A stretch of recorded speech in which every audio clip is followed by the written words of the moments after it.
la famille de Dieu et de vivre cette communion en Christ par l'Esprit qui nous unit, qui nous a été donné d'en haut. Je vais donc poursuivre mon étude et faire d'abord un résumé pour ceux qui n'auraient pas lu les premiers épisodes.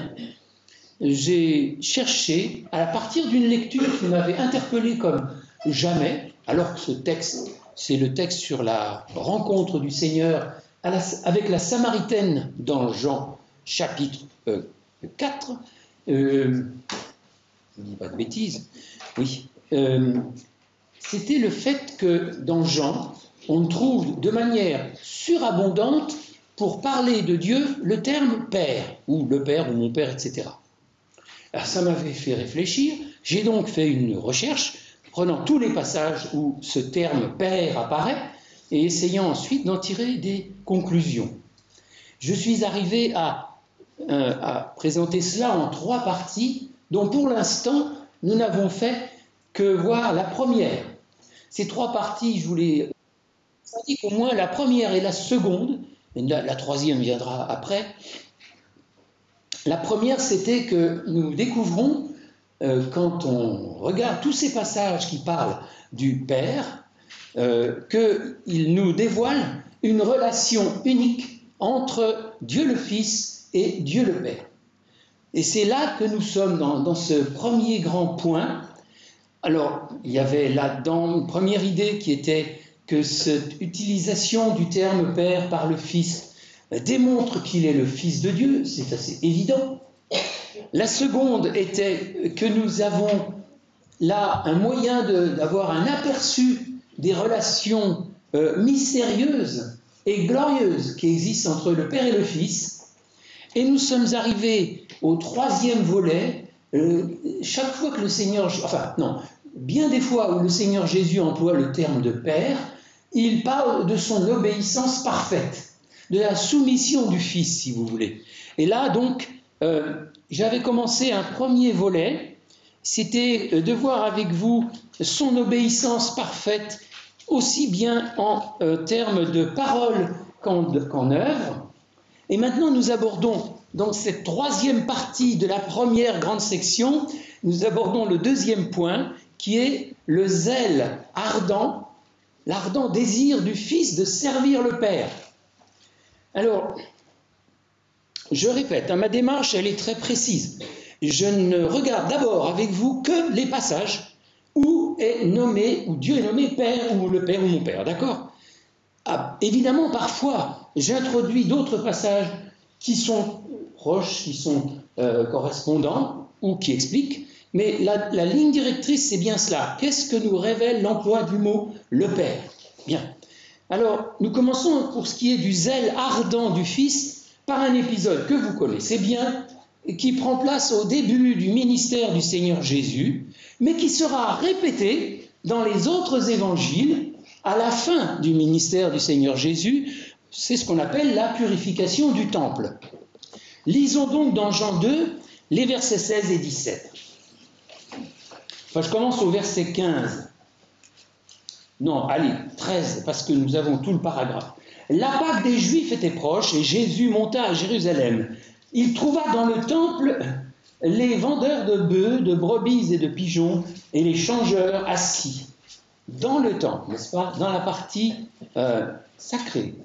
Ayant fait un fouet avec des cordes, il les chassa tous du temple, ainsi que les brebis et les bœufs. Il dispersa la monnaie des changeurs et renversa les tables. Et il dit aux vendeurs de pigeons, « ôtez cela d'ici, ne faites pas de la maison de mon Père une maison de trafic. » Ses disciples se souvinrent qu'il est écrit, « Le zèle de ta maison me dévore. » Donc vous voyez, il y a souvent dans Jean, il y a un commentaire de l'apôtre. Une fois qu'il a compris une vérité, il nous livre le secret ou le trésor. Le Seigneur Jésus avait pour son Père un zèle ardent, il voulait qu'il soit honoré. Et dans cette maison qui était faite pour son nom, il a découvert, enfin, il le savait, n'est-ce pas, mais il a constaté plus exactement, comme un constat d'huissier, il a constaté qu'on y avait établi un temple du commerce, plus ou moins honnête. Hein. Et il a purifié parce qu'il en avait le droit, puisqu'il est le Fils du Père. Donc il a tous les intérêts du Père sur son cœur, et il l'a purifié de manière brutale, oui, brutale, parce que c'est l'autorité divine. Alors, il y a bien entendu deux choses à tirer pour nous de cet épisode. D'une part, est-ce que quand nous prenons ce que nous appelons une sainte colère ou un saint zèle, nous sommes bien sûrs que c'est les intérêts de Dieu que nous défendons? Ou est-ce qu'il ne s'agit pas bien souvent ou trop souvent de nos affaires que nous habillons du manteau de les intérêts de Dieu, l'honneur de Dieu, etc. C'est une première réflexion que chacun de nous doit faire pour lui-même dans ces mouvements où parfois les émotions sont fortes. La deuxième chose, c'est est-ce que le zèle de Dieu, le désir de le servir, de l'honorer dans sa maison, qui aujourd'hui est manifestement visible quand nous sommes réunis, est-ce que c'est ce zèle-là qui est premier? Est-ce que nous avons le désir d'honorer Dieu d'abord, avant de faire nos propres affaires?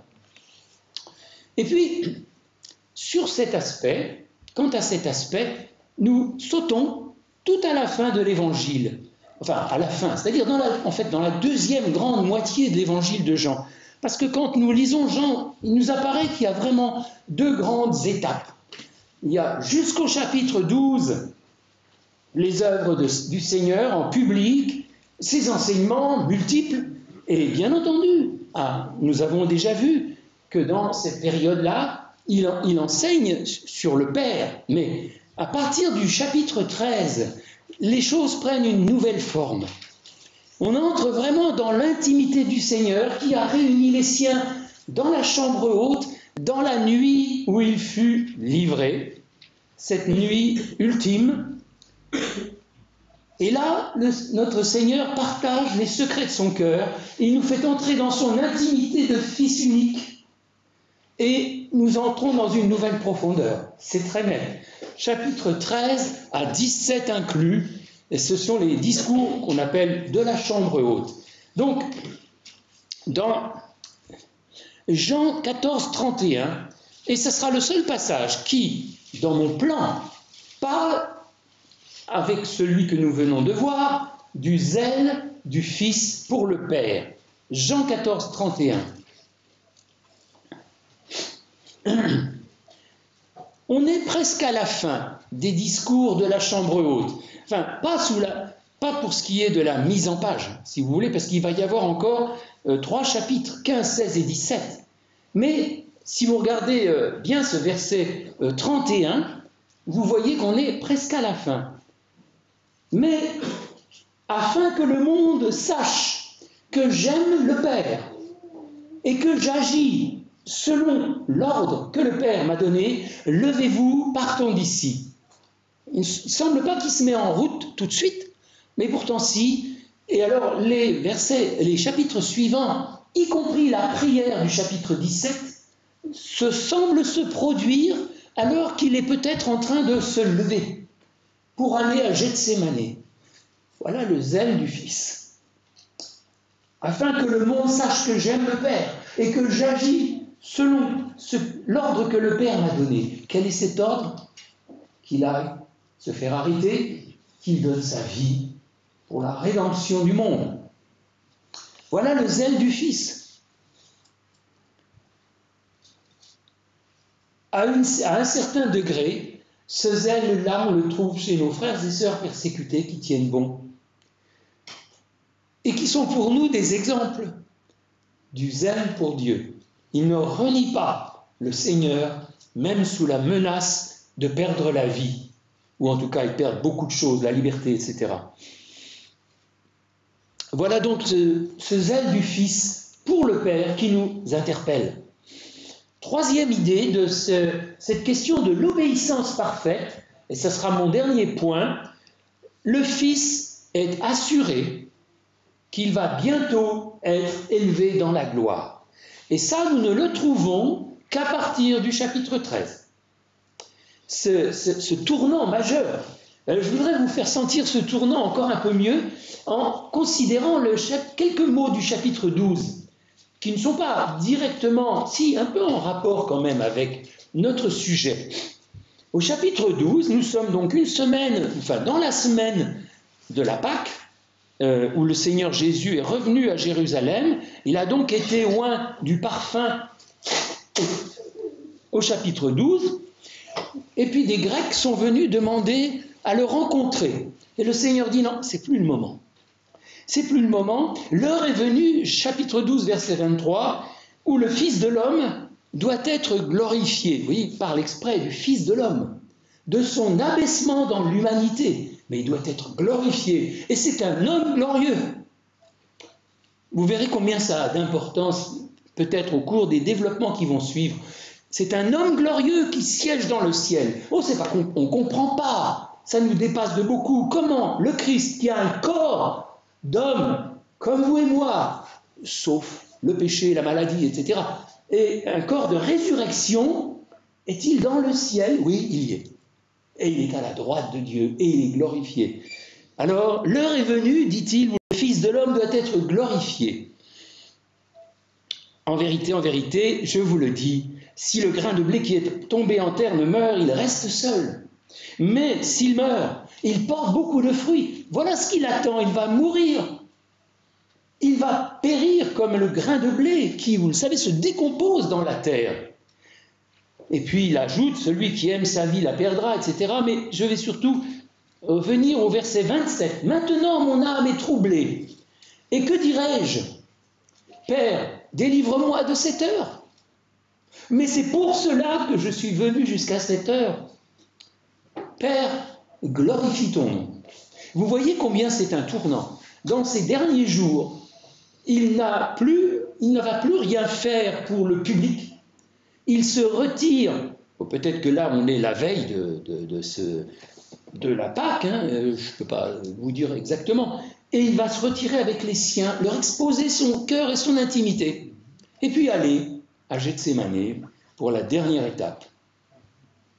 Alors, je voudrais vous faire remarquer qu'au début du chapitre 13, il y a quand même quelque chose d'exceptionnel. J'en ai déjà vaguement parlé précédemment. Commençons au verset 1. Avant la fête de Pâques, Jésus, sachant que son heure était venue de passer de ce monde au Père, et ayant aimé les siens qui étaient dans le monde, mit le comble à son amour pour eux. Alors c'est donc l'introduction de ces heures qui vont se dérouler dans la chambre haute, c'est la Sainte Seine, qui n'est pas décrite dans Jean, mais évoquée, parce qu'il est question du pain donné à Judas, qui va déclencher son départ pour la trahison, enfin, la mise en route de sa trahison effective, et le comble à son amour, c'est aussi déjà le lavage des pieds, mais c'est ses enseignements aussi dans lesquels il dévoile combien il les porte sur son cœur pour toujours. Pendant le souper, alors que le diable avait déjà mis dans le cœur de Judas Iscariote, fils de Simon, le projet de le livrer, Jésus, qui savait que le Père avait remis toutes choses entre ses mains, qu'il était venu de Dieu et qu'il s'en allait à Dieu, se leva de table, ôta ses vêtements et prit un linge dont il se ceignit, et vous connaissez la suite. Mais je voudrais remarquer ceci. C'est une des rares occasions dans Jean où il est parlé de Dieu. Pourquoi? Je ne sais pas, je vous donne une explication sans doute incomplète. Le Père, d'abord il nous est dit que le Père s'est entièrement, où est-ce que c'est? Verset 3, le Père avait remis toutes choses entre ses mains. Dieu s'est entièrement confié, et elle avait raison, dans son Fils qui a été parfaitement obéissant et fidèle. Et là, il nous est dit qu'il s'en va, qu'il était venu de Dieu et qu'il s'en allait à Dieu. Qu'est-ce que ça veut dire? Bien-aimés, dans la Bible, vous avez des vies qui nous sont décrites de serviteurs de Dieu. Il ne nous est jamais dit qu'ils sont venus de Dieu. Enfin, peut-être l'expression, vous la trouverez sous cette forme-là, mais ce qu'elle veut dire, c'est qu'ils sont venus envoyés par Dieu, mandatés par Dieu, de la part de Dieu. Mais lui, il est le Dieu vivant. venu sur la terre, le Dieu vivant parmi nous. Il est de Dieu. Et il s'en va à Dieu, c'est-à-dire que l'œuvre parfaite, destinée à nous permettre de nous approcher de Dieu et de vivre éternellement avec lui, c'est lui et lui seul qui la réalise totalement. Il était venu de Dieu et il s'en allait à Dieu. C'est donc une hauteur que jamais un serviteur du passé ou du futur n'a atteinte.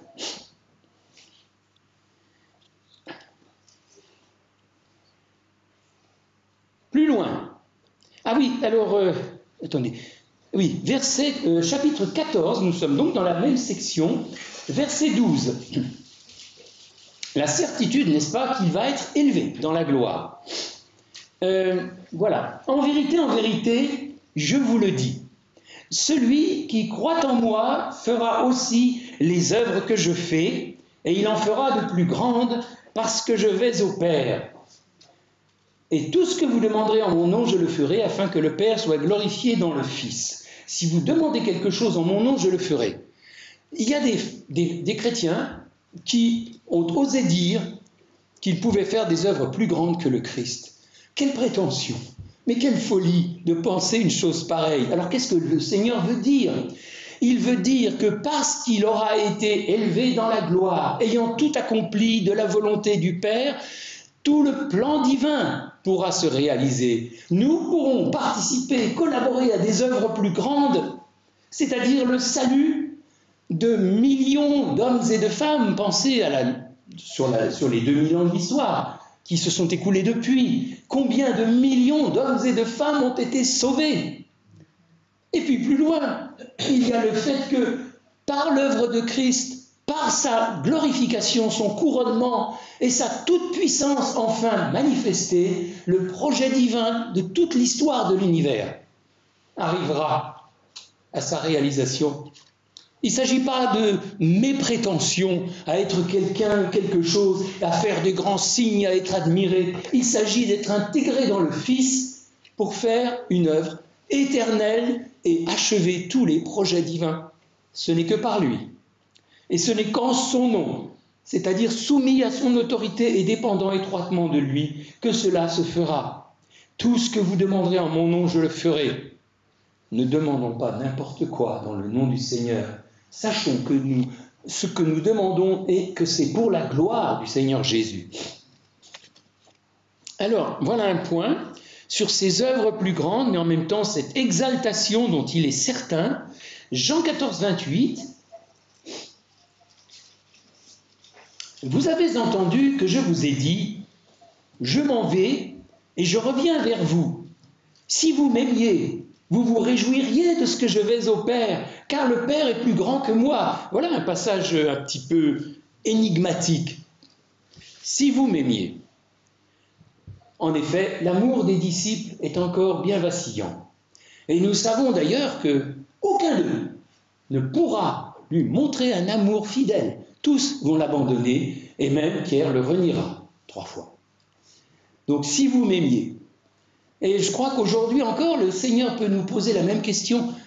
Si vous m'aimiez, vous auriez telle et telle conduite. Si toi, X, Y, parmi nous ici, m'aimais, peut dire le Seigneur, tu ne ferais pas cela, tu te conduirais autrement. Donc laissons-nous interpeller. Je ne désigne personne, je ne sais rien de vous.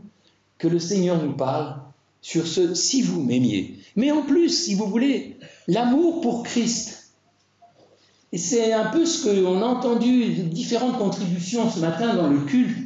L'amour de Dieu a été, par le Saint-Esprit venu à la Pentecôte, répandu dans nos cœurs. Les disciples n'en sont pas encore là. Ils sont encore avant la Pentecôte, là. Avant la croix, avant la résurrection, avant l'ascension et avant la Pentecôte et le baptême du Saint-Esprit, qui fait que le Seigneur Jésus vient habiter dans nos cœurs par l'Esprit Saint. Alors oui, nous pouvons l'aimer. Et nous l'aimons d'un amour comme il aime, comme il agrée, comme il lui plaît. Mais en même temps, admirez que ce qu'il promet là, c'est réalisé. Un jour est venu où nous avons reçu l'Esprit de Dieu et où nous pouvons l'aimer vraiment et de plus en plus.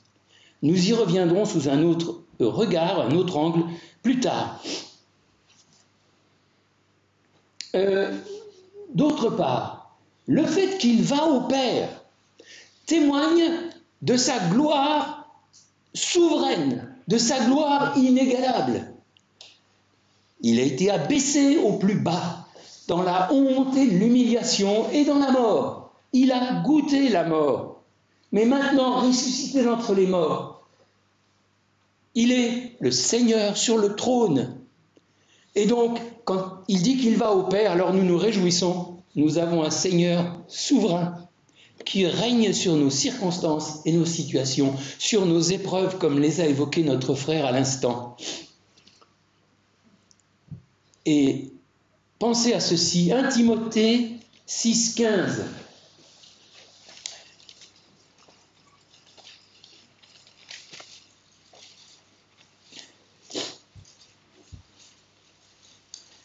Je vais lire à partir du verset 13. « Je te recommande, dit l'apôtre Paul à Timothée, devant Dieu, qui donne la vie à toutes choses, et devant Jésus-Christ, qui fit une belle confession devant Ponce Pilate, de garder le commandement et de vivre sans tache, sans reproche, jusqu'à l'apparition de notre Seigneur Jésus-Christ. » Le programme qui est le nôtre aujourd'hui, n'est-ce pas? Vivre sans tache et sans reproche jusqu'au retour.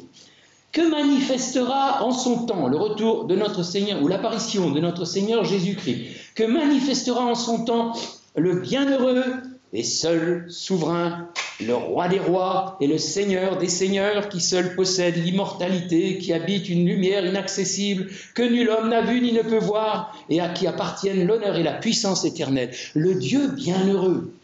Dieu est bienheureux parce que son Fils l'a comblé de manière absolue et pour toujours. Et comme nous sommes dans le Fils, je jette déjà cette idée, ou je l'ai déjà donnée d'ailleurs, comme nous sommes dans le Fils, nous sommes aimés, nous sommes acceptés, nous sommes traités comme les fils et les filles chéris de Dieu. Jean 16, versets 16 et 28, qui ont à peu près le même message.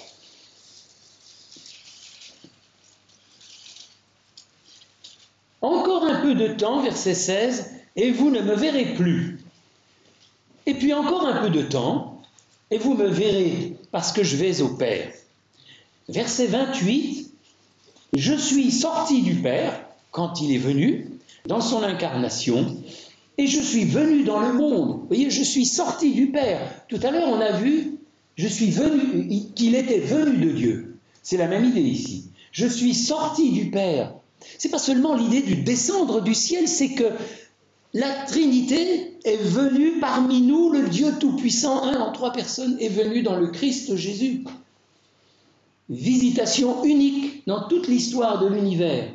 Donc je suis sorti du Père et je suis venu dans le monde. Maintenant je quitte le monde et je vais au Père. Le Seigneur Jésus parle de son élévation prochaine. Et alors, interrogeons-nous sur cette... Enfin, encore une fois, vous pouvez... mettre en doute ce que je vais vous dire, parce que ce sont des interprétations. Mais essayons de comprendre le verset 16. Encore un peu de temps et vous ne me verrez plus. Il s'agit de sa mise à mort, puisque pendant 3 jours et 3 nuits, notre Seigneur Jésus a été dans le tombeau et les siens ont cru que c'était fini pour toujours. Puis encore un peu de temps et vous me verrez. Alors oui, il est ressuscité, ils l'ont vu. Ils ont vécu 40 jours avec lui, ils l'ont côtoyé de manière fréquente pendant ces temps-là, ils ont attesté qu'ils l'ont vraiment vu en chair et en os, et il est reparti. Mais vous me verrez parce que je vais au Père. Je voudrais éclairer cela par Hébreux 2, 9.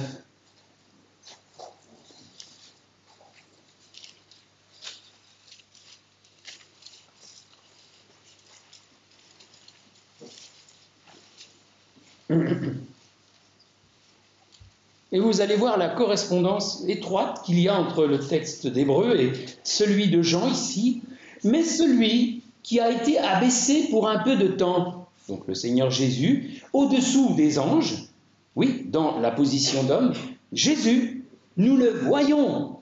Maintenant, c'est un présent perpétuel. Nous le voyons couronné de gloire et d'honneur à cause de la mort qu'il a soufferte. Et puis vous pouvez lire les développements suivants, ce qui vous a déjà été exposé dans les prédications sur l'Épître aux Hébreux. Nous le voyons aujourd'hui. Vous ne voyez pas d'apparition ni de vision, mais quand vous plongez les regards dans la parole de Dieu, vous voyez le Christ glorifié.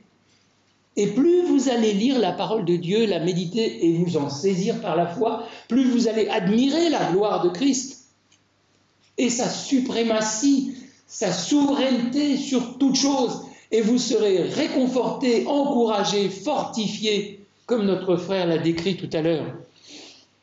Et puis, il y a un dernier aspect un peu curieux, enfin mystérieux, dont on ne parle pas toujours, c'est Jean 20, 17, toujours sur la question de l'élévation du Christ après sa mort et sa résurrection. Il s'agit de la rencontre du Seigneur Jésus avec Marie de Magdala. C'est la première, n'est-ce pas, qui le voit ressusciter. Les autres femmes ont vu le tombeau vide, mais elle voit le Seigneur. Et c'est magnifique de penser à ce qu'elle était avant, liée par 7 démons, et que c'est à elle, premièrement, que le Christ est apparu pour la rassurer, lui dire que sa délivrance qui avait eu lieu avant sa mort à lui était définitive et qu'elle ne redeviendrait plus esclave. Enfin, j'en rajoute, ici ce n'est pas l'objet, mais nous lisons que le Seigneur Jésus se révèle à Marie. Jean 20, verset 16, Jésus lui dit « Marie ». Il l'appelle par son prénom, et là, elle sent bien quelle charge d'affection il y a dans cet appel « Marie ». Elle se retourna et lui dit en hébreu « Rabouni », c'est-à-dire « maître ». Jésus lui dit « Ne me touche pas ». Alors certains traduisent par « Ne me retiens pas ». Et disent, oui, il ne fallait pas qu'elle cherche à le garder sur la terre. Très honnêtement, je pense que ce n'est pas la meilleure interprétation. Ne me touche pas, car je ne suis pas encore monté vers mon Père. Mais va trouver mes frères et dis-leur que je monte vers mon Père et votre Père, vers mon Dieu et votre Dieu. Et là, il y a un épisode impressionnant. Il lui dit, ne me touche pas. Or, par la suite, il va se laisser toucher. Pensez à Thomas, qui mettra sa main dans les plaies du Seigneur, et ainsi de suite. Il lui dit, ne me touche pas, car je ne suis pas encore monté vers mon Père et votre Père, vers mon Dieu et votre Dieu. Non, vers mon Père, pardon. Le Seigneur Jésus, donc, semble-t-il, est à ce moment-là monté au ciel. Ce n'est pas ce que nous appelons l'ascension, qui, elle, a été visible. Les apôtres réunis sur la montagne l'ont vu partir. Là, non, c'est secret. Il monte au ciel. Et que fait-il dans ce mouvement? Eh bien, il me semble que c'est Hébreux 9, verset 12, qui contient l'explication, la suite. Hébreux 9, 12.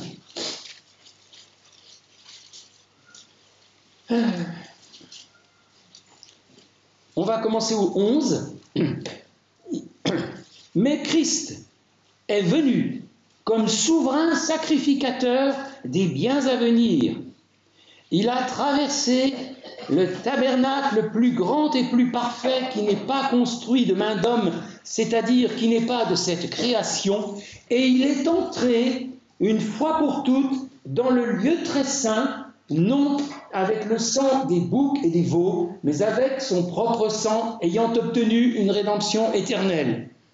Il me semble, et je ne suis pas le seul à le dire, que cet épisode ici décrit, et qui ressemble à ce que faisait le souverain sacrificateur juif lors du Yom Kippour, c'est-à-dire qu'environné de la fumée de l'encens, il entrait dans le lieu très saint, chose qui était normalement interdite, et il aspergeait le propitiatoire, l'arche et son couvercle, du sang d'une victime destinée à expier le péché de tout le peuple. Et il ressortait aussitôt. La preuve, c'est que s'il tardait, on pouvait penser qu'il était mort.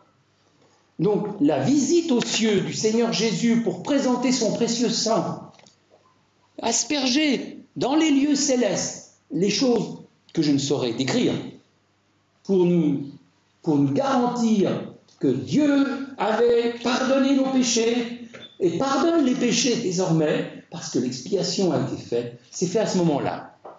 Voilà donc la gloire de son ascension, enfin de ce premier mouvement d'ascension, parce qu'il redescend ensuite, probablement, il me semble, dans la même journée. Et vous noterez que, là encore, c'est la seconde fois exceptionnelle dans Jean où le Seigneur Jésus parle de Dieu, vers mon Père et votre Père, vers mon Dieu et votre Dieu. Ça veut dire qu'il est monté au plus haut sommet pour nous obtenir la faveur éternelle de Dieu. Alors, bien aimé, ça fait 35 minutes, j'ai peur de vous d'abuser de votre patience. Je regarde juste un point, si je pourrais entamer la suite. Il y a beaucoup. Et oui, parce que dans Jean, vous avez une mine exceptionnelle de versets et de révélations. Donc, je vais m'arrêter ici, mais je voudrais souligner ceci. Est-ce que vous êtes en Christ? C'est-à-dire, je m'adresse ici à chacun de vous, est-ce que vous êtes entré par la foi dans l'Écriture sainte, dans le Fils Sauveur, comme Noé mit toute sa confiance en Dieu et entra dans l'arche? Est-ce que vous avez accepté votre condition de péché, de pécheur, vous repentant de vos péchés et de votre condition jusque-là d'offense à Dieu, de transgression de sa volonté, et vous êtes réfugié en Christ qui a versé son sang pour vous, est monté avec ce sang, je ne sais pas comment, je ne m'explique pas ces choses, dans le lieu céleste, dans les lieux célestes, dans le sanctuaire, dans le lieu très saint du ciel, a présenté, on va dire, son sang là-haut, et vous a obtenu une rédemption éternelle.